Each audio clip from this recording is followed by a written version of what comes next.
नमस्कार दोस्तों, कैसे हो आप सभी। मैं संदीप स्वागत करता हूं आपके YouTube चैनल पर pain free math with Sandeep sir पर।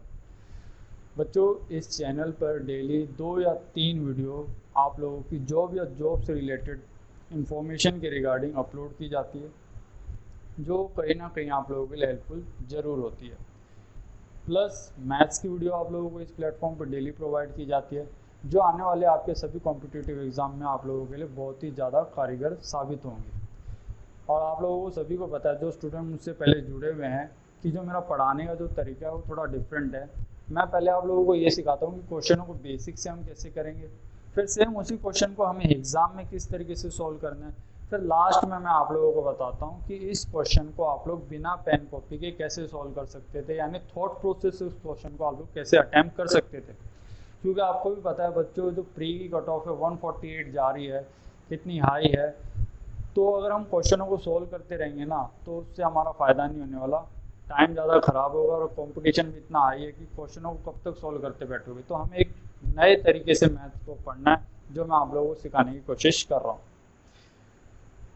हमने अब तक सिंपल इंटरेस्ट की 4 वीडियो हम कवर कर चुके हैं। अगर आप लोगों ने वो 4 वीडियो अब तक नहीं देखी है, तो आप लोग डिस्क्रिप्शन में जाकर उनका लिंक चेक कर सकते हैं। अगर आप लोग मेरे इस चैनल पे अभी नए जुड़े हैं, तो प्लीज़ इस चैनल को लाइक करें, सब्सक्राइब करें और बेल आइकन के बटन को दबाना ना भूलें। इससे आप लोगों को जो भी मैं वीडियो अपलोड करता हूँ, उसकी नोटिफिकेशन आपको टाइम टू टाइम मिलती रहेगी।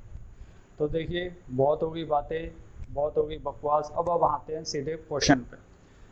पहला क्वेश्चन बच्चों, जैसा कि आप लोगों को दिख रहा है, 2002 में पूछा हुआ क्वेश्चन है एसएससी के। ये क्वेश्चन मैंने यहाँ क्यों लिया है, क्योंकि एक ये फिक्स टाइप का क्वेश्चन है, जो सिंपल इंटरेस्ट में कई बार पूछा जा चुका है एग्जाम में। तो हम इस क्वेश्चन को देखेंगे कि इस क्वेश्चन को हम 4 मेथड से कैसे सॉल्व कर सकते हैं। पहला मेथड जो होगा वो होगा आप लोगों का बेसिक तरीका, कि इस क्वेश्चन को अगर हम एक्स से एक्स वाई पुट करके करते तो कैसे सॉल्व करते। फिर सेम इसी क्वेश्चन को हम अगर एलिगेशन मेथड से सॉल्व करेंगे तो कैसे सॉल्व करेंगे। तीसरा मेथड मैं आप लोगों को बताऊंगा सेम इसी क्वेश्चन में, कि आप लोगों को ये क्वेश्चन एग्जाम में कैसे अटैम्प्ट करना। चौथा जो मेथड है वो मैं आप लोगों को बताऊंगा कि इस सेम क्वेश्चन को आप लोग बिना पेन कॉपी के भी सॉल्व कर सकते थे। तो आइए देखते हैं हमारा पहला क्वेश्चन कहना क्या चाहता है। पहला क्वेश्चन ये कहता है दोस्तों, कि एक आदमी है जो 5,000 रुपये उधार दे रहा है। ठीक है, वो 5,000 रुपये उसने 2 जनों को उधार दिए हैं। पहले आदमी को तो दे रहा है वो 4% सालाना साधारण ब्याज की दर से पैसे उधार दे रहा है। फिर उसने दूसरे व्यक्ति को जब पैसे उधार दिए तो उसे वो 5% की दर से पैसे उधार दे रहा है, और दोनों से उसे 2 साल के बाद 4,440 रुपये साधारण ब्याज प्राप्त होता है उसे। और जो टोटल अमाउंट उसे मिलेगी 4,440 का, अगर उसे फ़ायदा हो गया तो उससे 2 साल के बाद पैसे मिलेंगे 5,440 रुपये। तो देखो, एक बार हम इस क्वेश्चन की है ना बैकग्राउंड समझ लेते हैं कि बैकग्राउंड है क्या, फिर हम क्वेश्चन पे आएंगे, क्वेश्चन को सोल्व कैसे करना है। काफ़ी स्टूडेंट को लग रहा होगा कि सर कितना स्लो पढ़ा रहे हो, बोर कर रहे हो। बच्चों, एक बार अगर आप लोग पेशेंस बना के रखे, मैं आप लोगों को वो सभी चीज़ें सिखा दूंगा जो आप लोग इस प्लेटफॉर्म पे सीखने के लिए वेट कर रहे हैं। लेकिन उसके लिए आप लोगों को थोड़ा पेशेंस रखना पड़ेगा, क्योंकि इस प्लेटफॉर्म पे मुझसे सभी वो स्टूडेंट जुड़े हुए हैं जिन्होंने 10th के बाद मैथ्स नहीं किया हुआ। तो मैं चाहता हूँ उनको भी वो चीज़ें इक्वली समझ में आए जितनी आप लोगों को वो चीज़ें समझ में आ रही है। तो देखो, जब भी आप लोगों को ये गिवन होगा ना कि सिंपल इंटरेस्ट 2 साल के बाद इतना मिला या 3 साल के बाद इतना मिला, तो उसको आप है ना प्रॉफिट समझो। प्रॉफिट कैसे, हम ये मान लेते हैं जो पैसे उधार दे रहा है ना 5,000 रुपये, हम वो मान लेते हैं वो उसकी इन्वेस्टमेंट थी। ठीक है, एक आदमी ने 5,000 रुपये इन्वेस्ट किए और 2 साल के बाद उसे 440 का प्रॉफिट हो गया। ठीक है, हमें इस क्वेश्चन को इस तरीके से समझना है। पहले आदमी से कितना प्रॉफिट कमा रहे हो, 4% हर साल। ठीक है, दूसरे आदमी से कितना प्रॉफिट कमा रहे हो, 5% कमा रहा है हर साल।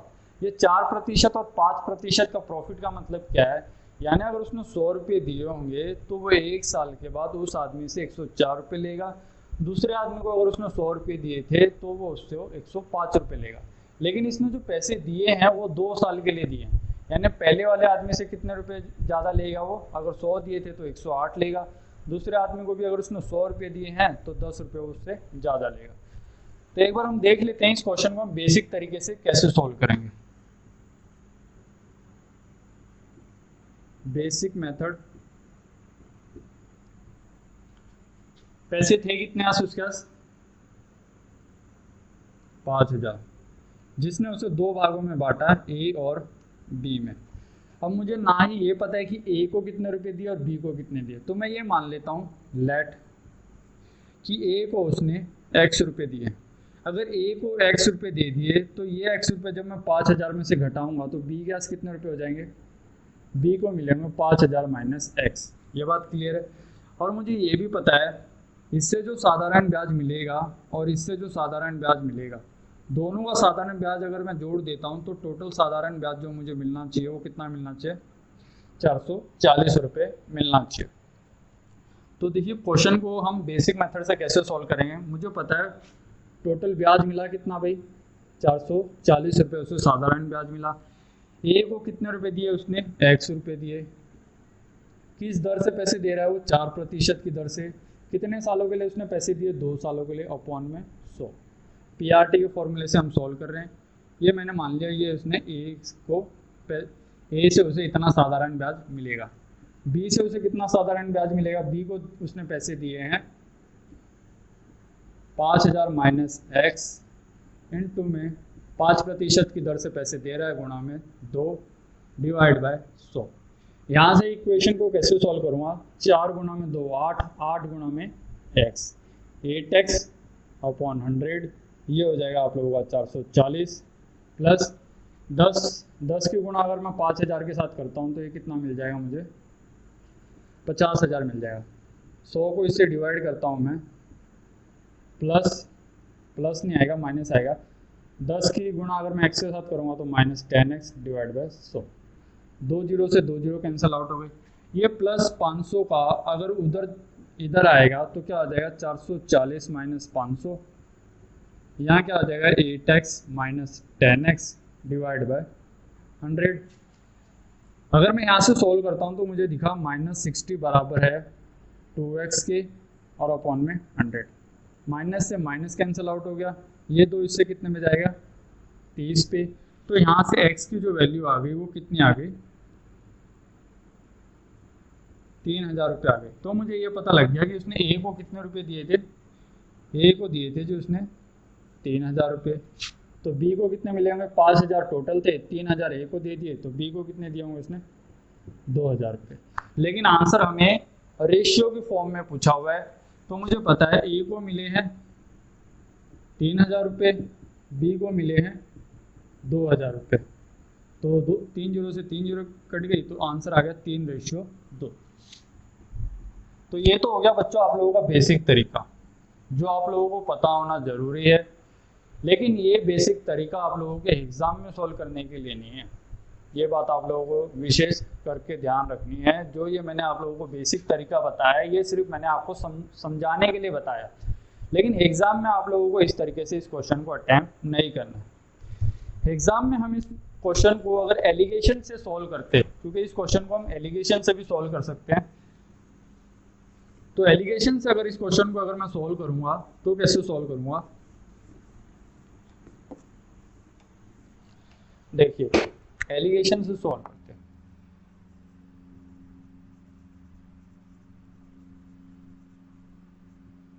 एलिगेशन मेथड कैसे लगाया जाता है वो अब हम सीखेंगे। लेकिन जब हम मिक्सचर एंड एलिगेशन जब पढ़ेंगे तो उस टाइम पे मैं आप लोगों को बताऊंगा कि एलिगेशन के क्वेश्चनों को हम कैसे अटेम्प्ट करेंगे। यहाँ पे मैं सिर्फ एक छोटा सा ओवरव्यू दे रहा हूँ आप लोगों को। तो मैंने ये देखा कि उसे ओवरऑल 2 सालों में 440 का प्रॉफिट हुआ था, ठीक है, क्योंकि उसने पैसे 5000 रुपये इन्वेस्ट किए थे और 2 साल के बाद उसे 440 रुपये एक्स्ट्रा मिले। तो मैंने ये देखा अगर 2 साल में उसे 440 का प्रॉफिट हो रहा है तो 1 साल में उसे कितने का प्रॉफिट होगा, इसका आधा प्रॉफिट होगा। तो आप बोलोगे सर 1 साल में उसे 220 रुपये का प्रॉफिट हुआ। अगर 1 साल में उसे 220 रुपये का प्रॉफिट हुआ और मैं आपसे पूछूं कि प्रॉफिट परसेंटेज बताओ, तो आप कैसे करोगे, 220 का प्रॉफिट हुआ किसके ऊपर हुआ, जब उसने 5000 रुपये इन्वेस्ट किए थे, जब उसने 5,000 रुपये उधार दिए थे तो जाके उसे 440 मिले थे 2 सालों के, 1 साल के उसको 220 मिले थे। अगर मैं यहाँ पे परसेंटेज निकालना चाहूँ उसकी कितना प्रॉफिट हुआ 0 से 0, तो यहाँ से मुझे पता लग गया R% कितना आ गया मेरा 22/5। ये R क्या आप लोगों की दर है, रेट ऑफ सिंपल इंटरेस्ट, जिसे हम अलग मेथड में कहेंगे प्रॉफिट हुआ। कितना प्रॉफिट हुआ उसे ओवरऑल उसका प्रॉफिट हुआ उसे 22/5% का प्रॉफिट हुआ। तो एलिगेशन के कंसेप्ट से हम कैसे सॉल्व करेंगे, ए और बी। ए से कितना प्रॉफिट कमा रहा था वो 4%, बी से कितना प्रतिशत प्रॉफिट कमा रहा था वो 5%, और ओवरऑल उसे जो प्रॉफिट हुआ वो हम बीच में लिखते हैं। ओवरऑल प्रॉफिट हुआ उसे 22/5% का प्रॉफिट। तो एलिगेशन को हम क्रॉस सोल्व करते हैं। तो 5 गुणा में 5 कितना हो गया 25, 25 में से 22 गया अपॉन 5।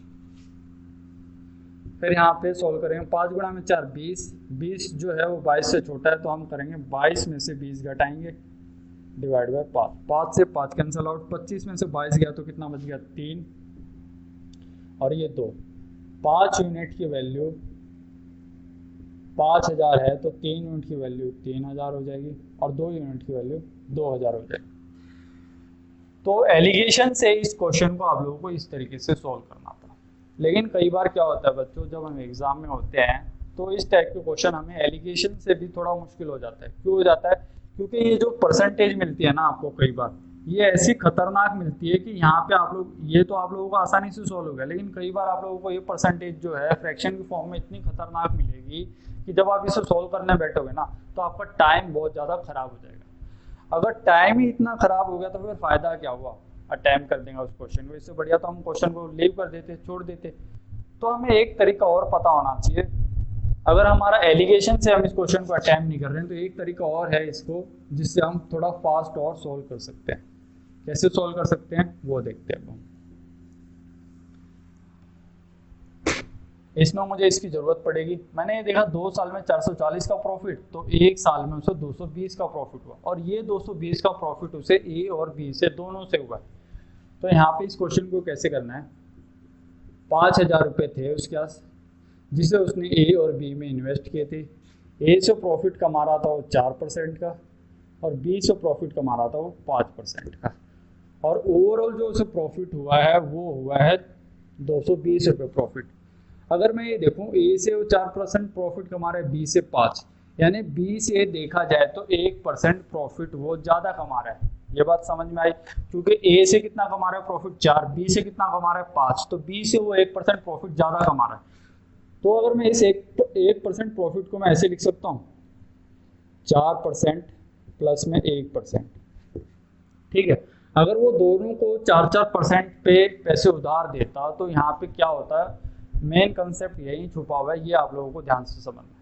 अगर वो दोनों को 4% पे पैसे उधार देता तो जो पैसे जो दे रहा था उसका नुकसान हो जाएगा। यहाँ पे क्यों होगा नुकसान, क्योंकि उसे बी से पैसे ज़्यादा मिल रहे थे, ए से थोड़े कम मिल रहे थे। अगर अब वो बी को भी 4% से पैसे उधार देगा तो जो उसे ओवरऑल जो साधारण ब्याज मिलेगा वो थोड़ा कम मिलेगा। तो यहाँ से हमें ये पता लगा, अगर वो बी को भी 4% की दर से पैसे उधार देता तो उसे 1% का लॉस हो जाता। 1% का लॉस का मतलब यानी अगर वो 4% पे ही पैसे देता तो 5000 का 4% कितना हो गया 200 रुपये हो गया। कैसे निकालते हैं, 5000 का 4% निकालना था, 2 0 से 2 0, तो ये कितना हो गया 200 रुपये हो गया। तो यानी अब उसे ए और बी से कुल मिला के कितना प्रॉफिट हो रहा है 200 रुपये प्रॉफिट हो रहा है। लेकिन मुझे पता है यहाँ पे उसे टोटल प्रॉफिट होना कितना चाहिए था 220, यानी 1% की वैल्यू कितनी आ गई 220 माइनस 200। अगर उसे 1% का नुकसान होता, अगर वो बी को 5% के बजाय अगर 4% पे बेचता तो अब उसे कितने रुपए कम मिलते 20 रुपये कम मिलते। अगर 1% पे 20 रुपये कम मिलेंगे तो 100% पे उसे कितने रुपए कम मिलते 2000 रुपये कम मिलते। इसका मतलब बी को उसने कितने रुपए दिए थे 2000 रुपये दिए थे। अगर बी को उसने 2000 रुपये दिए थे तो ए को कितने रुपए दिए होंगे इसने 3000, तो 3 0 से 3 0 कैंसिल आउट होगी तो आंसर कितना आ गया 3:2 आ गया। ठीक है, एक बार दोबारा समझा देता हूँ मैं ये आपको। मैंने ये देखा 2 साल का प्रॉफिट 440, तो 1 साल का प्रॉफिट 220। फिर मैंने यहाँ से ये देखा ए को दे रहा 4% प्रॉफिट के दर से पैसे उधार, बी को दे रहा है वो 5% की दर से उधार। अगर वो बी को भी 4% की दर से पैसे उधार देगा तो उसे 1% का नुकसान होगा। क्यों होगा 1% का नुकसान? क्योंकि बी से वो 1% पैसे ज्यादा कमा रहा है। अगर दोनों को वो 4% पे दे दे तो अब उसे ओवरऑल जो प्रॉफिट होगा 5000 का 4% कितना हो गया 200, यानी और पहले उसे प्रॉफिट होता था 220 का, तो यानी 1% की वैल्यू कितनी होगी 20। 1% अगर 20 के बराबर है तो 100% की वैल्यू कितनी हो गई 2000। अगर बी को उसने 2000 दिए हैं तो ए को कितने दिए होंगे 3000, यानी रेशियो कितना आ गया 3:2 आ गया। ये चीजें आप लोग डायरेक्ट सोल्व कर सकते हो, इसमें आप लोगों को लिखने की जरूरत नहीं है। लेकिन सेम इसी क्वेश्चन को अगर अब मैं डायरेक्ट सोल्व करता, जो मेरा चौथा मेथड है, ये तो था मेरा एग्जाम मेथड जिसमें मुझे इसे क्वेश्चन को वो करना था। अगर अब इस क्वेश्चन को अब मैं पेन फ्री अप्रोच से सोल्व करता तो कैसे करता वो देखिए। मुझे पता है उसने 5000 रुपये इन्वेस्ट किए, यानी 5000 रुपये उसने 2 जनों को बांटे हैं। अगर उसने 2 जनों को पैसे वो बांटे हैं और बाद में मुझसे जो आंसर है वो रेशियो की फॉर्म में अगर मुझसे पूछा गया है तो मुझे पता है कि 5000 के रेशियो वही हो सकते हैं जो 5000 को पूरा पूरा डिवाइड कर दे। तो मैंने देखा 5000 को क्या 9 डिवाइड कर पाएगा? नहीं कर पाएगा। ये भी 9 डिवाइड नहीं कर पाएगा। 3 और 2 5, 5 5000 से डिवाइड हो जाएगा, 2 और 3 5, ये भी 5000 से डिवाइड हो जाएगा। या तो आंसर सेकंड होगा या आंसर फोर्थ होगा। तो मैं आंसर यहाँ से ये ऑप्शन पिक कर लेता हूँ, ए और बी। अगर मैं ये देखूँ ए को अगर 3000 रुपये मिले हैं तो बी को कितने मिले हैं 2000 रुपये, और वो ए से कमा कितने रहा है 4%। 4% कमा रहा है वो 1 साल के लिए। 2 साल के लिए कमाएगा तो टोटल प्रॉफिट कितना लेगा वो इससे 8%। और बी से कितना प्रॉफिट लेगा वो 5 साल 1 साल का है तो 2 साल का प्रॉफिट लेगा टोटल 10। तो 2000 का 10% कितना हो गया 200। 3000 का 8% कितना हो गया 3 गुणा में 8, 3 गुणा में 8 हो गया भाई 24, 1 0 ये लग गई। तो टोटल प्रॉफिट हो गया आप लोगों का 440।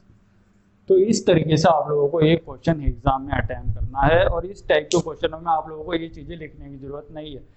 इस क्वेश्चन को आप पेन फ्री अप्रोच से कैसे सॉल्व करोगे? मैंने ये देखा 5000 है, 5000 को मुझे रेशियो की फॉर्म में तोड़ना है, तो आंसर ऐसा होना चाहिए जो 5000 से डिवाइड हो जाए। तो ये 9 और ये 9 तो डिवाइड हो नहीं रहा, तो ऑप्शन बच गया सेकंड और फोर्थ। तो इस क्वेश्चन को अब मैं आगे कैसे सॉल्व कर सकता हूँ? अगर मैं ये देखूँ 3 और 2 5, 5 की वैल्यू कितनी है 5000, यानी 1 यूनिट की वैल्यू हो गई 1000, तो 3 यूनिट की वैल्यू 3000, 2 यूनिट की वैल्यू 2000। ए से उसने कमाया 4% प्रॉफिट 1 साल का। अगर 2 साल का प्रॉफिट कमाएगा तो ओवरऑल उसे जो प्रॉफिट होगा 8% का, और 20 ओवरऑल प्रॉफिट होगा उसे 10% का। 3000 रुपये अगर 8% का प्रॉफिट कमाएगा तो 240 रुपये ए से लेगा वो, और बी से लेगा वो 200 रुपये। ओवरऑल उसे प्रॉफिट कितना हो गया यहाँ से 440, और यही हमें एग्जाम क्वेश्चन में गिवन था। तो आई होप आप लोगों को ये क्वेश्चन समझ में आया होगा कि इस क्वेश्चन को आप लोगों को किस तरीके से अटेम्प्ट करना था। तो आइए देख लेते हम इस क्वेश्चन को हम कैसे सॉल्व करेंगे। और ये क्वेश्चन आप लोगों का एसएससी सीजीएल टीयर 2 2016 में पूछा हुआ क्वेश्चन है। तो इस क्वेश्चन को हम पहले देखेंगे कि बेसिक मेथड तो हम देखने नहीं वाले, क्योंकि बेसिक मेथड मैंने आप लोगों को बता दिया। अगर बेसिक मेथड में यहाँ पे एक्सप्लेन करने लगा तो वीडियो थोड़ी लंबी हो जाएगी और आप लोग बोर भी हो जाओगे। तो इस क्वेश्चन को अगर मैं एलिगेशन से सॉल्व करूँगा तो कैसे करूँगा? तो इस क्वेश्चन को एक बार हम पढ़ लेते हैं कि कहना क्या चाहता है। 4000 रुपये थे जो एक आदमी इन्वेस्ट कर रहा है, ठीक है, यानी पैसे उधार दे रहा है। 2 जनों को पैसे उधार दे रहा है, ए और बी को। ए को तो दे रहा है वो 8% सालाना साधारण ब्याज की दर से पैसे उधार दे रहा है, और बी को दे रहा है वो 10% सालाना साधारण ब्याज की तरफ से। देखो यहाँ पे हमें है ना टाइम नहीं गिवन था। अगर क्वेश्चन में जब भी आप लोगों को टाइम गिवन ना हो, सिंपल इंटरेस्ट में और कंपाउंड इंटरेस्ट में, तो आप लोगों को हमेशा टाइम 1 साल मान के चलना है। और ओवरऑल उसे जो साधारण ब्याज मिला है वो कितना मिला है 352 मिला है। 352 यहाँ पे क्या है साधारण ब्याज है, लेकिन हम उसे प्रॉफिट बोलेंगे क्योंकि उसने 4000 रुपये लगाए थे रिस्क लेके कि भाई मेरे पैसे वापस आएंगे या नहीं आएंगे, लेकिन पैसे उसके वापस आ गए, प्लस उसे प्रॉफिट कितना मिला 352 का उसे प्रॉफिट मिला 1 साल के बाद। तो मैंने ये देखा अगर मैं उसे एलिगेशन की फॉर्म से सॉल्व करूँगा तो 4000 रुपये उसके पास थे, जिससे उसने 2 पार्ट में डिवाइड किए, ए और बी में, ठीक है। ए से कितना प्रॉफिट कमा रहा है वो 8%, बी से कितना प्रॉफिट कमा रहा है वो 10%। ओवरऑल प्रॉफिट कितना हुआ उसे, ये मैं यहाँ से कैलकुलेट कर लेता हूँ। मुझे पता है भाई ओवरऑल उसे कितने का फायदा हो रहा है, 352 रुपये का फायदा हो रहा है। पैसे कितने लगाए थे उसने, 4000 रुपये लगाए थे, 4000 रुपये लगाए थे तो जाके उसे 352 का फायदा हुआ, गुणा में 100। 2 जीरो से 2 जीरो कैंसिल आउट हो गए, तो यहाँ से आर की वैल्यू कितनी आ गई, 352/40%। ये मेरी यहाँ से वैल्यू। तो मुझे पता लगा ओवरऑल उसे जो फायदा हुआ है कितने का हुआ है, 352/40। ठीक है। दो बच्चों, यहाँ पे जो एलिगेशन से मैं इस क्वेश्चन को सॉल्व करूँगा ना तो थोड़ा टाइम ज़्यादा लग जाएगा। तो आप लोगों को पता होना चाहिए कि किस क्वेश्चन को आप लोगों को एलिगेशन से सॉल्व करना है, किस क्वेश्चन को आपको डायरेक्टली सॉल्व करना है। तो एक बार एलिगेशन से भी देख लेते हैं, एलिगेशन से कैसे सॉल्व होगा। 40 गुना में 10 कितना होगा, 400। 400 में से 352 को अगर मैं घटाता हूँ तो कितना आंसर मिल जाएगा, 48 डिवाइड बाय 40। 40 गुना में 8, 320। 320 को अगर मैं 352 में से घटाता हूँ तो मुझे मिलेगा आंसर 32/40। 40 से 40 कैंसिल आउट हो गया, तो इसको मैं लिख सकता हूँ 16 गुना में 3, इसको लिख सकता हूँ मैं 16 गुना में 2। 16 से 16 कैंसिल आउट हो गया। तो अब मुझे पता लग गया ए और बी को जो पैसे मिले वो 3:2 की फॉर्म में मिले, लेकिन आंसर जो है वो मुझे पैसों की फॉर्म में दे रखा है, ना कि रेशियो की फॉर्म में दे रखा है। तो मुझे पता है अभी 3 और 2 यानी 5 यूनिट की वैल्यू कितनी दे रखी है आप लोगों को, 4000 रुपये। यानी 1 यूनिट की वैल्यू कितनी आ जाएगी आप लोगों के यहाँ से, 800। अगर 1 यूनिट की वैल्यू 800 है तो 3 यूनिट की वैल्यू कितनी हो जाएगी, 2400। और 2 यूनिट की वैल्यू कितनी हो जाएगी, 1600। तो देखिए रेशियो से अगर एलिगेशन से हम इस क्वेश्चन को सॉल्व करते हैं तो इतना टाइम लग रहा है। तो एलिगेशन से हमें इस क्वेश्चन को सॉल्व नहीं करना है, बस मैं आपको बताना चाहता था कि अगर एलिगेशन से इस क्वेश्चन को सॉल्व करते तो कैसे करते। लेकिन जो इस क्वेश्चन को हमें किस मेथड से सॉल्व करना है वो अब आप लोगों को ध्यान से देना है। ये आप लोगों को एग्जाम में लगाना है भाई, ये मेथड है एग्जाम मेथड। इस तरीके से आप लोगों को अगर ये क्वेश्चन अगर आप लोगों के एग्जाम में आ जाए तो कैसे सॉल्व करना है। मैंने ये देखा 4000 रुपये थे, 2 जनों में इन्वेस्ट हुए ए और बी में।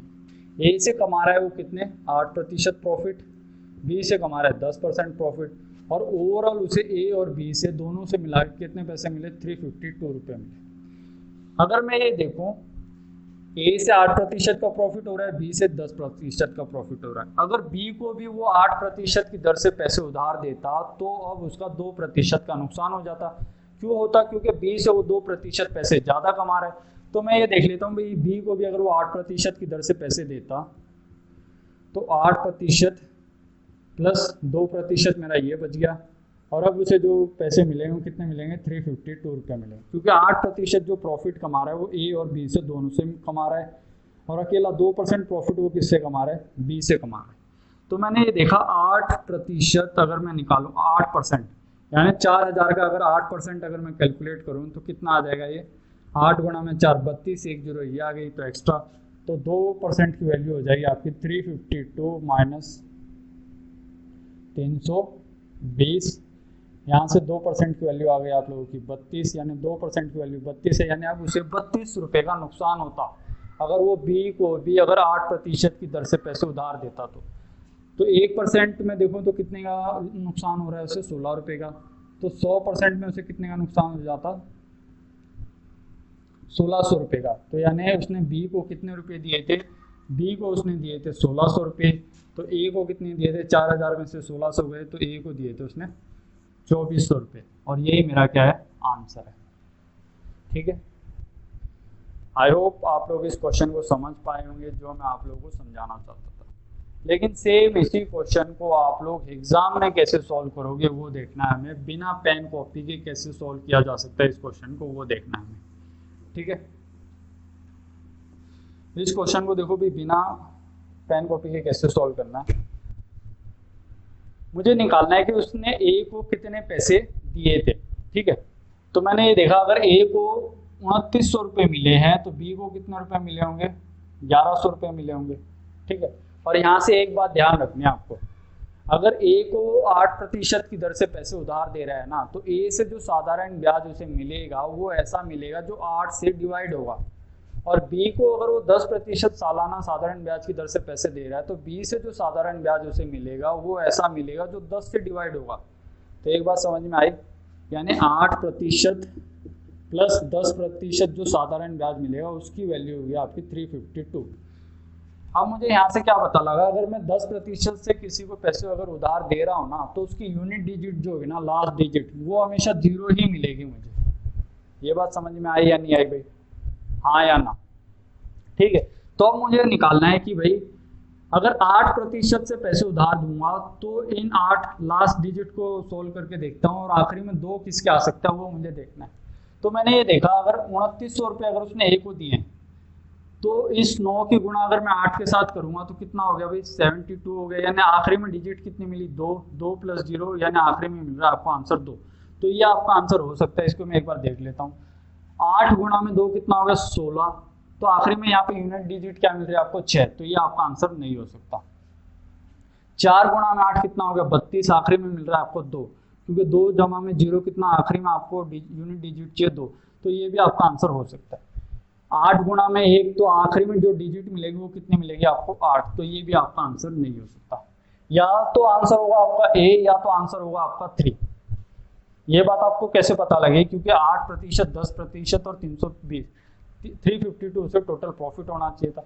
तो देखो आप ये चीज हमें पता लगी कि अगर ए से जो उसे साधारण ब्याज मिलेगा वो ऐसा मिलेगा जो 8 से डिवाइड होगा, और बी से जो साधारण ब्याज उसे मिलेगा वो ऐसा होना चाहिए था जो 10 से डिवाइड हो सकता है। तो मैं यहाँ पे अगर देखूं, अगर बी को उसने 1100 रुपये दिए होते तो इसका 10% प्रॉफिट निकाला तो कितना मिला भाई मुझे? 110। और मैंने बताया था कि अगर बी से अगर उसे 10% प्रॉफिट मिल रहा है तो जो साधारण ब्याज मुझे बी से मिलेगा वो ऐसा मिलेगा जो 10 से डिवाइड होगा। ये आप लोगों को यहाँ पे डायरेक्टली दिख रहा है। और टोटल प्रॉफिट हुआ कितना था उसे? 352 का। तो 110 तो उसने बी से कमा लिए, तो ए से कितने रुपए कमाए होंगे उसने? ए से उसने कमाए होंगे 242 रुपये। लेकिन ये 242 आपका 8 से डिवाइड नहीं हो रहा है, तो ये ऑप्शन भी आप लोगों का क्या हो जाएगा? एलिमिनेट हो जाएगा। अगर मैं यहाँ से ऑप्शन चेक करके देखूँ, ए को अगर 2400 रुपये मिले हैं तो बी को कितने मिले होंगे? 1600। 1600 का अगर मैं 10% निकालूं तो साधारण ब्याज मुझे वही मिलेगा जो 110% से डिवाइड होगा। तो 1600 का 10% कितना होगा? 160। और ये 160 आप लोगों को देख रहा है कि 10 से डिवाइड हो रहा है। टोटल प्रॉफिट कितना मिला था उसे? 352। 160 अगर मैं इसमें से घटाऊं तो आपको कितना मिल गया? ये 192। 192 को अगर आप 8 से डिवाइड करते हो तो ये आंसर आप लोगों को 8 से डिवाइड हो जाता है। ठीक है। तो ये इस क्वेश्चन को आप लोग डायरेक्टली ऐसे सॉल्व कर सकते थे। आप लोगों को फिर बता देता हूँ कैसे सॉल्व करना था। मैंने ये देखा कि ए और बी से जो उसे साधारण ब्याज मिलेगा, टोटल कितना साधारण ब्याज मिल रहा है उसे? 352। और आपको ये भी पता है ए से जो साधारण ब्याज मिलेगा वो ऐसा मिलना चाहिए जो 8 से डिविजिबल हो सके, और बी से जो साधारण ब्याज मिलेगा वो ऐसा होगा जो 10 से डिविजिबल हो सकता है। और आपको पता है 10 से जो आंसर डिविजिबल होता है वो उसके आखिरी में हमेशा यूनिट डिजिट हमेशा 0 होती है, और आपको आखिरी में यूनिट डिजिट चाहिए कितनी? 2। तो फिर मैंने यहाँ पे देखा, अगर 2900 रुपये अगर वो ए को देता, ठीक है, अगर 2900 रुपये देता तो 8 गुणा में 9 कितना हो गया? 72। तो 2 गुणा में 0, 2 जमा में 0, 2 हो गया। तो यहाँ से आपको पता लगा यहाँ से आपको यूनिट डिजिट 2 मिल रही है। अगर यहाँ से देखा 8 गुणा में 2 16, तो यहाँ पे आखिरी में यूनिट डिजिट 6 मिल रही है, तो ये ऑप्शन भी नहीं हो सकता। 8 गुणा में 1, यहाँ पे आखिरी में आंसर मिला आपको 8, तो ये भी आंसर नहीं हो सकता। या तो आंसर ये होगा या तो आंसर ये होगा। इनमें से अब आप लोग एक को सॉल्व करके देख लीजिए, तो अगर वो सॉल्व होता है, अगर वो कंडीशन सेटिस्फाई करता है तो वही आंसर होगा, नहीं तो उसका अगला आंसर होगा। देखो बच्चों, मैं आप लोगों को हर एक चीज बिल्कुल बारीकी से समझा रहा हूँ कि इस क्वेश्चन को अगर बेसिक मेथड से करते तो कैसे करते, एलिगेशन से करते तो कैसे करते, एग्जाम में सोल्व करना है तो कैसे करते, और बिना पेन कॉपी के सोल्व करना है तो कैसे करते। ये जो मैं आप लोगों के लिए अपनी तरफ से जो ये छोटा छोटा प्रयास कर रहा हूँ ना, जो आप लोगों को चीजें सिखाना चाहता हूँ मैं, ये बहुत ज्यादा इंपॉर्टेंट है आप लोगों के लिए। आप लोग हो सकता है कि ये सोच रहे हो कि सर क्या नाटक कर रहे हो, कितना स्लो पढ़ा रहे हो, ये सब। तो बच्चों मैं स्लो नहीं पढ़ा रहा हूँ, मैं आपको वो हर चीज़ सिखाना चाहता हूँ डिटेल में, जो आप लोगों को एक बार सीख लो, बार बार पढ़ने की जरूरत नहीं है। अगर आप बार बार पढ़ोगे तो उसका फायदा क्या है? यानी एक ही बार में ऐसी चीज़ पढ़ लो कि बार बार आपको वो चीज़ें पढ़नी ना पड़े। इसलिए मैं आप लोगों को थोड़ा टाइम लेके सिखा रहा हूँ, क्योंकि आज अभी आपके पास टाइम है उन चीज़ों के लिए। तो एक बारी में कोई चीज़ ऐसी सीखो, भले थोड़ा टाइम लग जाए, लेकिन चीज़ें ऐसी सीखो कि वो आपको आगे तक काम आए। ठीक है। तो 2 क्वेश्चन और रह गए हमारे इस वीडियो के, उन क्वेश्चनों को भी हम देख लेते हैं। और काफ़ी आसान क्वेश्चन है, लेकिन एग्जाम में कई बार आ जाते हैं इस टाइप के क्वेश्चन। तो एक बार देख लेते हैं क्वेश्चन क्या है हमारे वो। क्वेश्चन ये गिवन है कि प्रिंसिपल और अमाउंट का रेशियो दे रखा है आप लोगों को, और आप लोगों को निकालना है कि रेट ऑफ इंटरेस्ट क्या होगा। बिल्कुल सिंपल क्वेश्चन है, लिखने की जरूरत नहीं है। एफसीआई में पूछा हुआ है 2012 में, यानी आ जाते हैं इस टाइप के क्वेश्चन। तो इस टाइप के क्वेश्चन हमें सोल्व कैसे करने। प्रिंसिपल और अमाउंट का जो रेशियो है वो कितना है, वो है 10-12। 10-12 का मतलब क्या है, अगर उसने 10 रुपये लगाए थे तो उसे कितने रुपए मिले, 12 रुपये मिले। प्रॉफिट कितने का हुआ, तो आप बोलोगे सर 2 रुपये का प्रॉफिट हुआ। कितने साल में प्रॉफिट हुआ उसे, 1 साल में। अगर 10 पे 2 रुपये का प्रॉफिट है तो 100 पे कितने का प्रॉफिट होगा उसे, तो आप बोलोगे सर 20 का। अगर 100 पे 20 का प्रॉफिट हो रहा है तो यानी ओवरऑल प्रॉफिट परसेंटेज के फॉर्म में अगर मैं देखूँ तो कितने का प्रॉफिट हो रहा है, तो आप बोलोगे सर 20% का प्रॉफिट हो रहा है। ये 20% का प्रॉफिट अब मुझे देखना है कि 1 साल में हो रहा है या 2 साल में या 3 साल में। तो मैंने देखा 1 साल में ही हो रहा है, तो ये रेट ऑफ इंटरेस्ट मेरी क्या हो जाएगी, 20% ही हो जाएगी। तो यहाँ से मेरा आंसर हो जाएगा 4। अगर मैं बेसिक से सॉल्व करता तो मैंने देखा 10 रुपये लगा के 12 रुपये मिल रहे हैं, यानी 2 रुपये मुझे प्रॉफिट मिला। साधारण ब्याज कितना मिला, 2। पैसे कितने लगाए थे, 10। कितने सालों के लिए लगा रहा हूँ, 1 साल के लिए। लेकिन रेट जो है वो मुझे पता नहीं है। डिवाइड बाय 100, 0 से 0 कैंसिल आउट हो गया, तो रेट ऑफ इंटरेस्ट कितनी आ गई, यहाँ से 20% आ गई। ठीक है, तो बेसिक से आप इस क्वेश्चन को इस तरीके से सॉल्व करो। नेक्स्ट क्वेश्चन जो है ये भी काफ़ी आसान क्वेश्चन है, और CHSL में पूछा हुआ है 2015 में। तो हमें पता होना चाहिए कि इस टाइप के क्वेश्चन हमें सॉल्व कैसे करना है।